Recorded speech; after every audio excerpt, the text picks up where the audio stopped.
guys, if you like what you saw in this video, I'm going to be going through everything that you need to know and have in order to properly set up your triple screens, and also the things you need to do in your computer software wise to set up your FOV properly. Now for this example, we're using the Next Level Racing FGT Elite Cockpit. It's the quad Elite Cockpit, which means it can hold 4 monitors. And even though we're using this as an example, most of the steps and the things that I'm going to recommend for you to have in order to properly set up your triple screens will apply even if you are using a standalone aluminum profile, an integrated monitor mount, or a tubular frame. All these steps mostly are going to apply for a triple screen setup. Now, we're going to also, on the software part, we're going to be using iRacing as the platform where I show you guys how to properly set up your triple screens. Now, there are different ways, which are still pretty straightforward, on how to set up your triple screens in simulators like Assetto Corsa, LMU, and the other racing platforms. But we're just going to be using iRacing for the context of this exact video. And then if you really want to check how to set up your triple screens on Assetto Corsa and other simulators, let me also know in the comments. But I'm pretty sure that you can find videos on YouTube that will show you how to set the triple screens for those racing simulators properly. Now, for the things that you're going to need when it comes to hardware setup, assuming you already have your monitors and you already have your stand, you're going to need a measuring tape. You're also going to need a leveler. It can be this, it can be the one that you get on your phone, and you also need an angle measurement to something like this, which you can easily get from Amazon. And the beautiful thing about this tool is that you set this flat to 0, and then as you open it, it shows you what degree of angle that you have here, which makes it easy for you to find angles, especially when it comes to mounting your triple screen, because everything is going to be about what angle, the right angle that you have to mount it. Now, there are some optional kits that I'm going to recommend, and these optional kits are for those who have monitor stands that have limited adjustability when it comes to the angle of where the monitor sits, how wide you can open the side profiles, and also when it comes to the monitor adjustments themselves, how you can adjust it, whether you can adjust the height, tilt, and all that stuff. Most of the factory mounting options, especially the brackets that come for the side profiles and the VESA mounts that come for the monitors, aren't always that adjustable, especially for this brand, the Next Level Racing Elite mount stand. So if you are in the bracket of having limited adjustability for these two things when it comes to angle and also how to adjust the height and height and tilt of your monitors, I highly recommend for the angle adjustment, I highly recommend getting the Zero Play triple pivot set from SimLabs. What this does is it actually allows this tubular frame to move as wide as you want it to. It can go all the way to this end, and it can go all the way to that end. This allows you to fine-tune what angle best works for your exact setup, and helps aligning your monitors a lot better. Now, for monitor adjustments, I also recommend getting the Vario VESA adapter kit from SimLabs. I think Track Racer also makes one for himself, but I have used this, and I think it's really flawless. I've been able to properly align my monitors where all of them are actually on the same height, and if I needed to push this, I didn't need to it's not something that requires you to take everything out. The way it's mounted, it allows you to like slide the monitor this way or that way, and then if you really need to raise the height of the monitor, you don't actually need to do anything here. You can do all that adjustment on these two screws right here to adjust the height on each side. And also it has a tilt screw, which you see right here, if you wanted the monitor to tilt inwards. Now for the monitor that I'm running, this is an MSI MPG Artemis 343CQR 34-inch ultra wide monitor, 1440p, 165 hertz, and 1000R curve. So I think this video is going to be helpful. I hope it's helpful for anyone who's watching it. So if you do have these tools, now this is the step-by-step way to set up your monitors properly. First thing you need to do is, after setting up your monitor stand, the first monitor you need to mount is going to be the middle monitor. Now, one thing you need to know is you're going to have to test to find out what height is best for your setup. And the height of this profile will be determined by your sitting position. Now, your middle monitor is the pivot point or the foundation in which other monitors are set up. And if your middle monitor is not set up properly, every other thing is going to be a mess. Now, how is the best way to set up your middle monitor? Your middle monitor has to be at a height that when you sit down on your rig, that your eye meets the middle part of your screen. So this is your screen all the way down. Let's just say this screen from up down is 10 inches. Then your eye should be right in the middle, 5. It should just stay right there in the middle. So set your middle monitor to be in such a way that your eyes meet the middle of the monitor. And then also make sure that when you're mounting the monitor mount, the VESA mount, sorry, everywhere is a mess, but I need to make sure that you guys see all this. If you're mounting this, to ensure that it's dead in the middle, you have to make sure that you take the measurement, use your measuring tape from here all the way to the end of the profile, and also from here to the end of the profile, just to make sure that this is dead in the middle. Now, once you have this set, we then go to the monitors on the side. Now, the best way to work on triple screens is to focus on getting the desired result on one side, and then after you get the desired result, then try to replicate the same thing on the other side by taking all the measurements of the angles and everything that you feel that worked fine for you and replicating it here. So when you're setting your side profiles, you also need to make sure that you know what measurement. That's why I say, like, you focus on one side so that you're not trying to measure both sides all the time.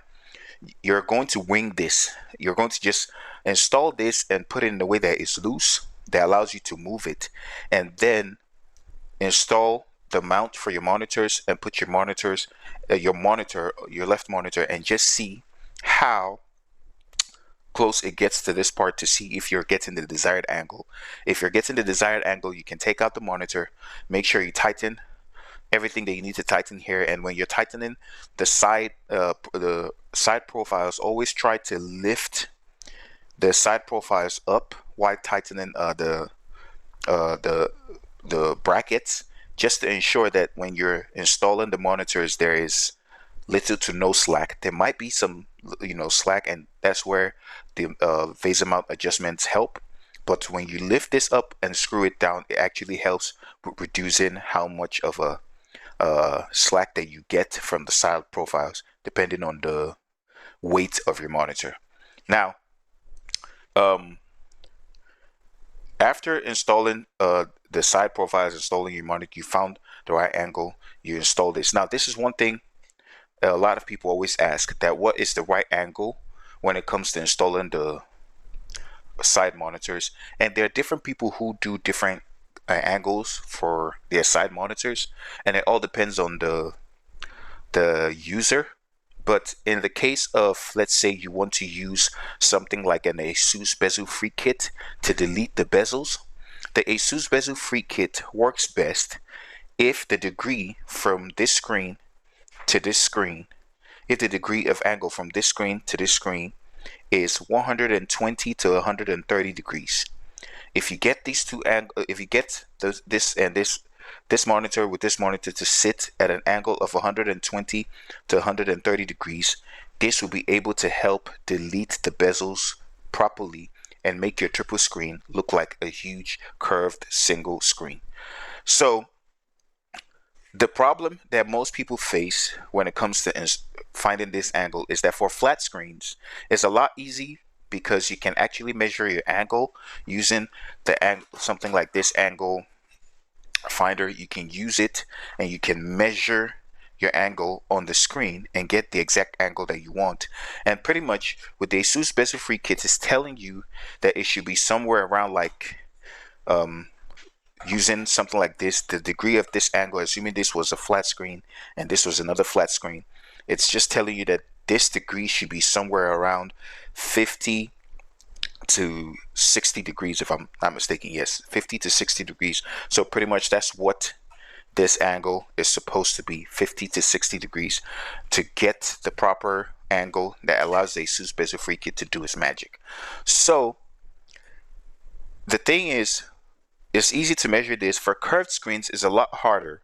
So a lot of people struggle to find this, and I think that at the end of the day, you have to figure out what works best for you to find what angle that works best for you. For me, actually, what I'm running for my own setup, I actually took the measurement on the profile itself, and it should be giving me 106.4. I don't know if you guys can see it. 106.4 degrees, and it's the same thing on the other side to be able to get my monitors to sit in a way that allows me to use my ASUS Bezel Free Kit. Now, one thing you need to take note when you're setting up your monitors is that the little things actually do matter. For example, if your monitor mount has the ability to, or has a lot of adjustment, meaning that maybe you can loosen this and push this out or push this part out, it means that if this is in and this is out, your monitor will have more of this kind of angle when you finally screw it in. And if you don't replicate the exact same thing on the other side, it's going to be slightly off and you'll be wondering why it's off. So when you're setting your triple screens, just look out for those little things, because they really matter when it comes to setting your triple screens properly. So make sure, like I said, the little things matter. Also, the height of the monitor matters. The distance of these mounts from here to here should be the exact same as over there as the other side. So anything, when it comes to getting your desired result, once you figure out what works best for you using the Bezel Free Kit, just do it on one side and it works perfectly fine. It doesn't matter if you want to go on and switch on your computer and look at it first and then switch it back off. It doesn't matter. Just take your time. Whatever you're able to achieve that gives you the desired result that you like, or your desired result on this side, make sure you replicate every single detail. The angle of this, the distance from this bracket to here, the distance of this mount to here, the exact angle that this monitor is set, and also if your mount allows you to slide your monitors all the way to the end or all the way to this end, make sure that if this monitor is slid all the way to the end at this, as you can see right here, the other monitor is also slid the same way. This will help you make sure that you have the identical results on both sides. Now, also, another thing you need to do with the leveling tool is just to make sure if your monitors are leveled or not. If they're not leveled, maybe you've tried leveling your monitor on one side and you're not able to level it, maybe due to the bracket or something, then try to make sure that you replicate that same angle, whether even though it's not straight, try to replicate the same thing on the other side so everything looks uniform and similar, on both sides. And you don't, for those who have OCD, they don't like, no, well, no, something's wrong. So just try to replicate everything as well. Now, the final thing, just to make sure that your measurements are correct, is after you've set up all these three screens using your measuring tape, leveling tool, angle finder, you found the angle that worked best for you. Remember, I'm running 1000R curve, and the angle I was able to get for my monitor mount in order to get this curvature that you see right here in a way that is not too aggressive. Let me show you guys from this view. The angle I was able to get was 106.4 degrees on both sides, and I think that this curve is really perfect. I had it set up aggressively at one point when I was trying to fine tune it, but eventually I thought about doing some things differently and had it work this way. Now, let me not miss some vital points. When it comes to setting up your triple screens as well, there are different ways that you can mount your monitors, and it all depends on the kind of monitors that you have. For example, the most common one is when people mount their monitors. Give me a second, let me take this out. Is when people mount their monitors. Sorry for blocking the screen. Is when people mount their monitors edge to edge. And this works really well when you have thin bezels on your monitors. So you can just put it, and then when you do the edge to edge, once you install the ASUS bezel free kit, as you can see, these bezels here, these are the bezel. And then this is with the ASUS bezel free kit, you don't see any bezel. It does, so if you have thin bezels, it does the magic when you do edge to edge. Now, for my case, I have thin bezels, but I have this black border on my screen, which is part of the screen, but it doesn't show anything. And because of the thickness or how far this goes into the screen, if you add another screen, you can tell that it's like another bigger, it should be something of this kind of thickness if you add the space I have on my finger. And I noticed that when I did the edge to edge, my bezel free kit wasn't able to properly delete the bezels, as I would see a black line every now and then.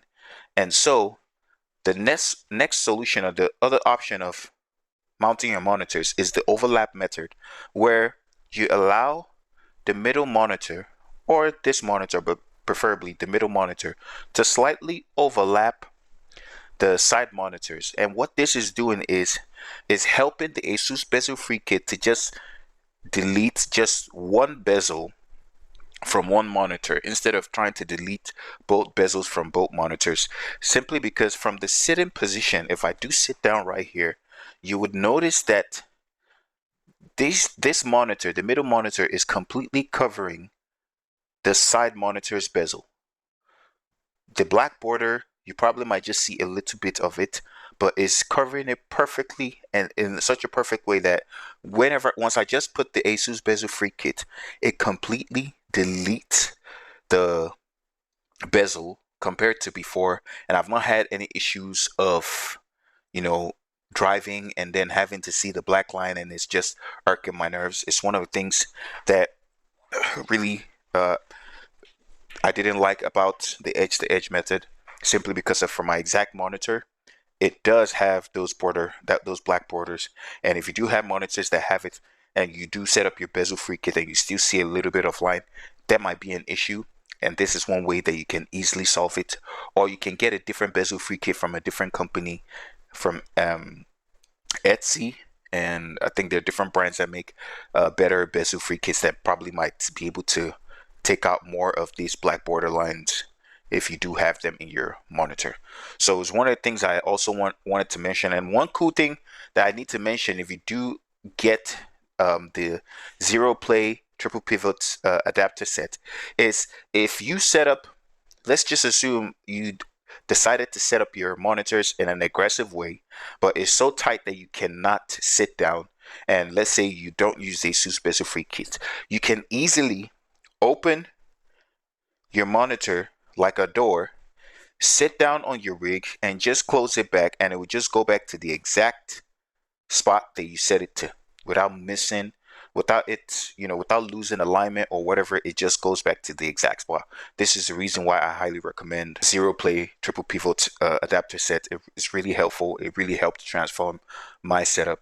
And then the final step, just to make sure that all your angles are, or all your measurements are perfect, is take a measuring tape and measure this edge of your monitor from here all the way to the right edge. And that measurement should, whatever measurement you get, should be the exact same when you measure this edge of this middle monitor to this edge of the left monitor. If they're not the same, then your measurements or your angles or something is slightly off. They have to be the same, or actually super close, to know that you have properly set up your monitors in the right way. Now that you've set up the monitors, let's head into the software part and how to make your FOV more realistic. So before we even go into setting some of the things on online, on the software or in the game or in the sim. There are things that you need to set up properly on your computer just to make sure that everything is set up properly. Now, I don't use NVIDIA Surround or you know those who use AMD. I don't forgot what it's called. It's FastSync or something. I don't use it, but if you do want to use it, first thing you need to do is just to make sure most monitors come with a toggle switch, and you can toggle and scroll through each individual monitor to make sure that the NVIDIA or the G-Sync or FreeSync is enabled. If you enable NVIDIA Surround or whatever and you didn't enable it on the monitors, it's not going to work. So make sure that it's enabled on the monitors, and then you go ahead to do the steps they need to do. First things first is you go to your display settings and try to align your monitors to and position them properly. Now, if you click, you see that each individual monitor has a number. When you click on identify, the number pops up. I don't know if you see, it just popped up at the bottom of my screen. But on each individual screen, the numbers will pop up to show you what monitor is which. And then you move them to arrange them in the exact format that you want them to be. And you can see some of the settings here. Remember window locations based on monitor connection, minimize windows when monitor, all this, there are different steps or things you need to do. And then also make sure that your resolution is the proper one if you want to run it on the native resolution of the monitors. And then there are other things you can do in terms of graphics, like things you can do to optimize your graphic settings, but we're not going to go into that. We're just focused on the triple monitor setup.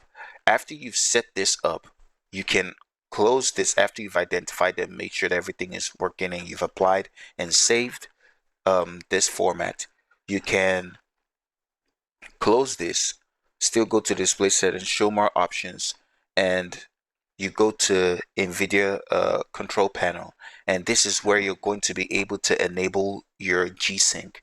As you can see, we're already in the G-Sync part because we tried doing it to see if there was any difference, but our display is not a valid G-Sync compatible display.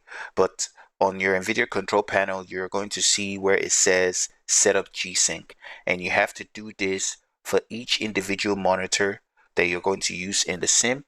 But honestly, from my experience and a lot of things I've heard in the comments, most people tell you not to do it because it's not really a proper functioning system, because it has its flaws that takes away from what it's actually supposed to give you. But the whole concept of the G-Sync, FreeSync idea is to help the graphics card match up with what your display is, that your display refresh rate is, so you don't have any tear or whatever in your displays. You just get a smooth gameplay.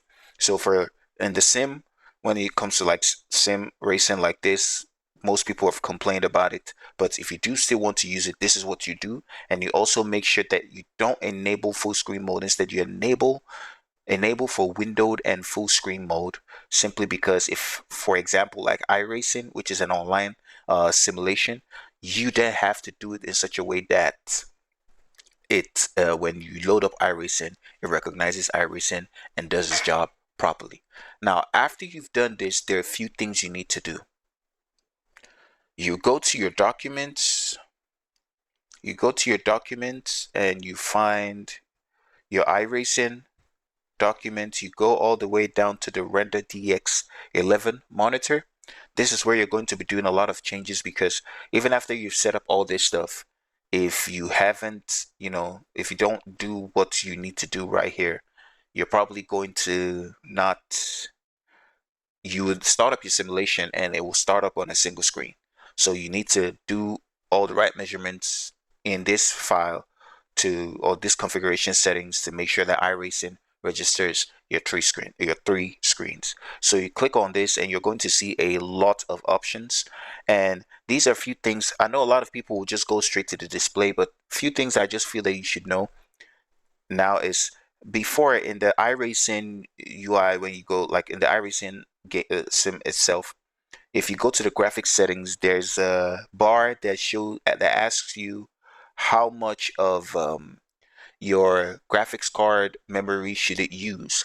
And like the 5080, I think it has like 16 gig, and then 5090, 3090, 4090, I think they have about like 24 gig. And you need to make sure that you allow it to use up to 20 gig, or to just be on the safe side to maximize the graphics card in areas where graphics is really needed. So if you before we go to the displays, if you have the chance of coming here in the graphics options, you're going to see the option that says vid mem to use, which is video memory to use. And this is set to 16384. I actually changed it, but I think it changed itself back. I don't know why. But I would recommend that if you do have a graphics card of, let's say, 20 that has a 24 gig memory, or is a cache, whatever they call it, you set this to 20 gig. It should be 20 something 48, if I remember. I'll set that up correctly. Now, that's just for that part. Now let's go to the displays, which is the most important thing, or why you are here. And you go all the way down to display. On the display, there are a few things you're going to change. Number one is you need to know your monitor um, resolution, size, width, all that stuff to be able to input these figures. Now, my monitor is a 34-inch ultra wide, so it's a 3440 by 1440. So when it asks for the Windows X position, this part I put in negative 3440. So in your case, depending on what it is, it might be a minus two, is it 2560, or minus I don't know what other, your resolutions, you just put the negative figure of that. Now the window width is this number of your monitor, if it's a 2560, whatever the number is, multiplied by 3. Whatever the total is, you put that number here on the windowed width.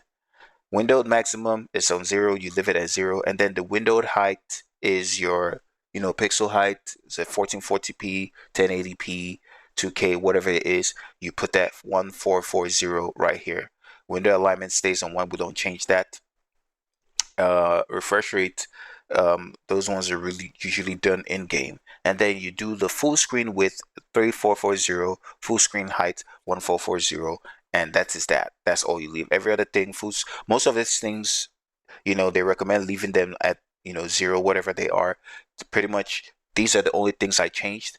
The window X position, the windowed width, the window height, the full screen width, and the full screen height. I didn't change any other thing. Border, I think border, I don't know if I changed it, but it should stay on 0. If you go and you don't see, and your border is 1 or something, put it in 0. That way you don't have any borders. Everything is just one huge screen. And after you do that, you save the video, you save the file, make sure you save it, and then exit the file.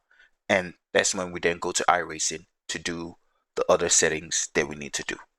So we're here in iRacing, and we're going to be I'll show you guys the next few steps that you need to do just to make sure that everything is set up properly.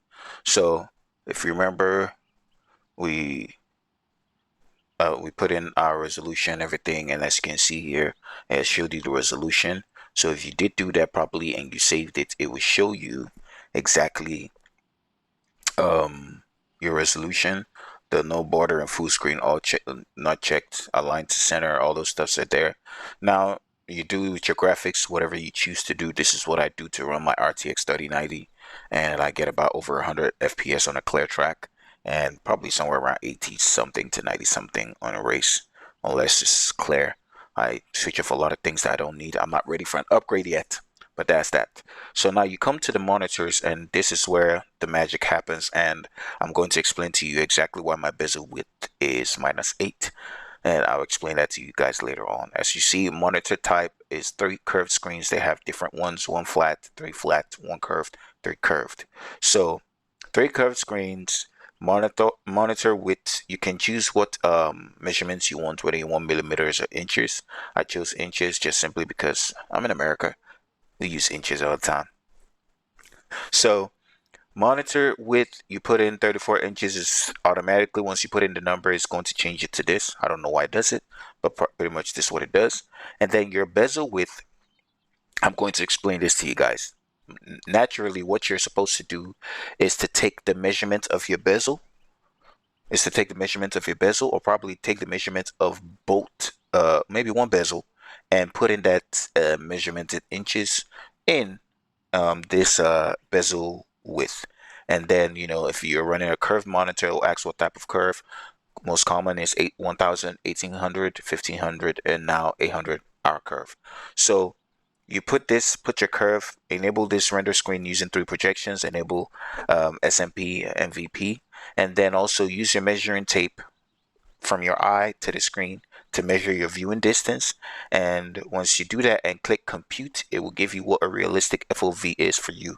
And honestly, I found out that after doing this, the FOV they gave me, it was more realistic, because I had it somewhere around 195. It kind of felt a bit distant, but after I did this again and did the whole computing, and it gave me 179, which is almost 180 degrees, which a curved screen is supposed to do that for you. It became more immersive. Now, why is my bezel width at minus 0.08? It's simply because of the ASUS bezel free kit. Now, you do have bezels, but remember that when you put the bezel free kit, it actually, what it is doing is like taking the light from the two images and just bringing them and merging them into like one. It's like, when light beam comes from different directions, reaches one point and comes out as one. That's literally what is happening to your eyes. The two lights, or the two views, are coming together and becoming one.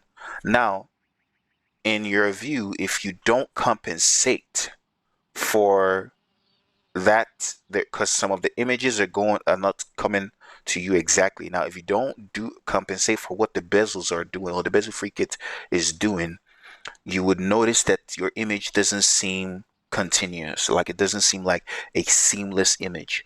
So in order to make sure that you make your image look as smooth and one view as possible, you have to adjust this. And it's more about like there's no specific number, simply because different people have different ways that they mounted their triple screens. I did mine with the overlap method, which means that I would have to with the overlap method, which means I have to go like a negative to get the proper delete and everything that I wanted to do. But if you do have an edge to edge, putting it on 0 might be perfect, or put it on negative uh I say put it on 0 might good, or put it on a negative 0.04 might actually work. The funny thing about this is, when I don't know if it has to do with the measurement being in inches, is it only goes in the increments of 0.04. So it can't go after, if it's 0, it can't go 001, 002, 003. Now, if this happens for someone else, no problem. But for my own case, it only goes in the increments of 0.04. That's how it's set up in iRacing. I don't know why. So I found out that after setting up my monitors properly, I've set them up different ways that, in fact, the last way I set it up, which was very, very aggressive, it was 0.00, it was 0.020 that actually made my images look seamless. But the curves were way too aggressive, and I knew that that wasn't good for me, because it would distort your field of view in such a way that you can't really detect how wide your car is, especially when you're trying to take some tight turns where you actually need to come really close to the wall. You can't really tell how wide your car is, so you just find yourself hitting the wall because you're actually closer than you thought you were. The thing is, after adjusting my angles to make them push out a little bit, but still using the same overlap method, I was able to maintain my bezel free kit working properly. And then I found out that this is the least bezel width in terms of negative figures that I've used. That, and I'm happy with the results, simply because if I look, I don't know if you guys can see this, but eventually I'll show you guys clips of me driving. And if I look on the right, despite the fact that yes, I know there's a bezel free kit here, when I'm really looking at the screen and driving, it feels like one image. So if there's a tree, if I'm looking at it using my side eye or something to look at a curb, or I'm about to take an apex, the apex doesn't look the curve doesn't look like two images, it looks like one. So these are things that you need to just fine tune. But in terms of setting up, after doing all those things in the software, you do all these on your sim on the iRacing, setting your triple screens and all that, and you should be able to get your triple screens to work. Now, in terms of setting your FOV is pretty much based on your sitting position, but I know a lot of people have set this before, but let me just click on the test. And at this point, I don't know if you guys can see, well, you guys can see the screen, and I will show you guys an overlay of me driving with my GoPro just for you guys to see how it actually looks for me and why I really enjoy the look of this. It actually feels like being in a car. The right mirror is exactly where it's supposed to be if I'm sitting in an actual car, because it was when the curve was way too aggressive, it literally felt like I was looking at my right view mirror somewhere at the back, which is not realistic. So this really feels good. Now, if you don't get this, what I recommend is you exit the pits and then you go to your camera, make sure you have the cockpit view. We can pause this for the purpose of the video, and then you click Control F12 and this popped up. Hold on, let me do this to move it so you guys can see. And the camera 2 pops up, which you guys can see right here. Now, these things, they do a bunch of things, which I'm going to show you guys. For the offset on the X, you see it pushes the image forward and all the way closer to you. For Y, it pushes it to the left or to the right. And for Z, up or down. I put it in 10, which works fine for me. I like it that way because the dash on the car matches on the same level with my physical dash right here. So for orient, Y takes it all the way, like you're turning your view to make you look more to the left. I don't know why you need that, but probably there are scenarios where someone can need that. It all depends. Maybe if someone is using more of their view for something, I don't know. I don't know. There might be a reason why they want their rig to be that way, but I leave it as 0 for the P. P goes up and down. It's pretty much taking your view all the way up like this. It's not like the horizon shift, where you change all that stuff. No, I'll show you guys that setup. Also, it's an in-game setup they can quickly or easily change. And then R tilts the car left and right. I leave it flat because I like it the way it is. And these are the things you can do with the camera tools. I usually don't play with these things because they just change so much. The static FOV, I don't play with that. All I'll say is that if you're finding the right, if you want to fine tune your camera angle, maybe the way that your car sits relative to everything, like everything around you stays the same, but the car, like the way it sits in the picture, just moves up and down. You can use the Z part of it, because if you notice when I move it, let's see. Okay, I think everyone is moving a little bit, but it just does it in the trees are the main thing. No, they're not moving. The trees, everything just stays static while um the images, the car itself is what moves. Now, the beautiful thing about this is that after you're done with that, you can save it, and later on, whenever you get to a race, you can load it. Right now, I do have it saved, so I can click on load car, do have the Mustang, click on the Mustang, and it just pops up as what I did. Now, another thing you can do is, at this point, you do have the car on. Sorry, I always have this moving up and down. You can flick through the black box. I hope you guys can see this. And this is where you do have your mirrors, yaw and pitch. You do have shift horizon. Mine is set to -10. Driver height is at 0. Force feedback, strength, all that stuff. But you see the FOV is here. Driver height adjusts how the driver sits in the car. And literally, honestly, driver height, from what I'm seeing, is literally doing the same thing that camera 2 is doing, in my opinion, like from what I'm seeing, because everything is static and just the driver height is the stuff moving. The the pits crew guy is still in the same stationary position, and this just does the same thing. For shift horizon, this shifts how the best way I can say you should set up your shift horizon is, remember when I mentioned setting your triple screens in such a way that your eye meets the middle of the screen? There's a red line when you click on shift horizon. That red line should match, oh my bad. That red line should match where your eye meets the screen. Just use that as a way to measure where your eye meets the screen. It might be exactly the same, it might be different, it all depends. Just make sure that it matches where your eye meets the screen and you can enjoy your sim racing. So I really hope this was helpful. I'm going to show you guys views of the driving and what it feels like. I'm sure you guys have already seen it, but I really hope this was helpful. If you do have questions, please leave it in the comment section. Ask me, and I will do my best to always respond as soon as I can. And if there are things I did not mention that you feel that would help people setting up their triple screens, please feel free to comment those things. I'm also learning, as well as those who are watching this video. And you guys help me grow, and I hope I'm also helping you guys grow in the sim community as well. So, like I said, if you do like contents like this, consider liking this video. And if you want to look out for more contents coming from my channel, I consider subscribing, because there are going to be more contents. I'm going to start doing more racing content in this season of iRacing. I didn't even race the last season.